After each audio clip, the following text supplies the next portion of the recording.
শুনেছি এবং আমাদের জনবন্ধু জনাব জিএম কাদেরও বলতে আমরা শুনেছি যেই বাজেট প্রণয়ন করেছে এটা গতানুগতিক বাজেট।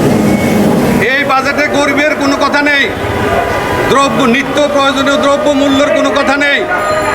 তারা নিজের খেয়াল খুশি মতো তারা ক্ষমতা আসার পর থেকে 2008 সালের পর থেকে যে এই বাজেট প্রণয়ন করে আসতেছিল, আজকে 2024 সালেও সেই গতানুগতিক বাজেট প্রণয়ন করেছে।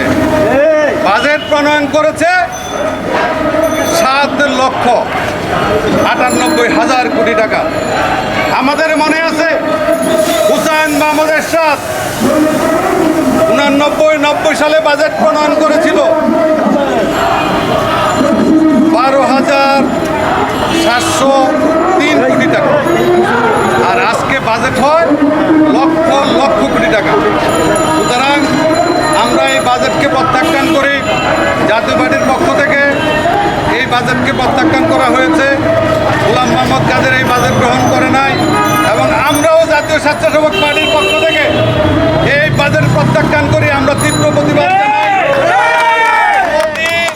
দ্রব্যমূল্যের ঊর্ধ্বগতি নিয়ন্ত্রণ করতে না পারে, যদি বাজার সিন্ডিকেট ভাঙতে না পারে, সরকারের রাঘব বোয়ালরা এই বাজার সিন্ডিকেটের সাথে জড়িত, এই বাজার সিন্ডিকেট যদি ভাঙতে না পারে, দ্রব্যমূল্যের ঊর্ধ্বগতি যদি কমাতে না পারে, তাহলে আমরা দ্রব্যমূল্যের এই ঊর্ধ্বগতির বিরুদ্ধে জাতীয় স্বেচ্ছাসেবক পার্টি রাজপথে লাগাতার কর্মসূচি দিবে।